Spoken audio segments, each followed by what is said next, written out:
Back ఇలాగ drop shape back open వచ్చినప్పుడు, అలానే ఫ్రంట్ వచ్చేసి డీప్ నెక్ ప్రిన్సెస్ కటింగ్‌లో బ్యాక్ పార్ట్ ఎలా కట్ చేసుకోవాలో చూడండి. ఓపెన్స్ అనేది మన వైపు ఉండాలి.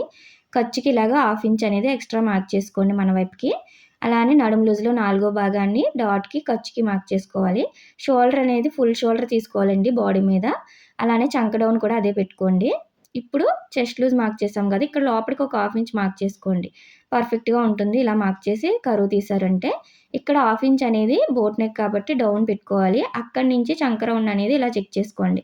ఇలా కరెక్ట్‌గా సరిపోయింది అంటే చెస్ట్ లూజ్ కరెక్ట్‌గా వస్తుంది.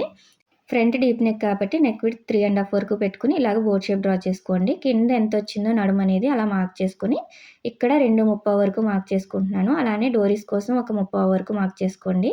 ఇప్పుడు ఈ బాక్స్‌లో మనము కింద నుంచి ఇలా 2 ఇంచ్ మార్క్ చేసుకొని, ఇలాగ కర్వ్ స్కేల్‌తో చాలా ఈజీగా మనము డ్రాప్ షేప్ అనేది డ్రా చేసుకోవచ్చు. ఫుల్ వీడియో కావాలి అంటే కిందుంటుంది చెక్ చేయండి.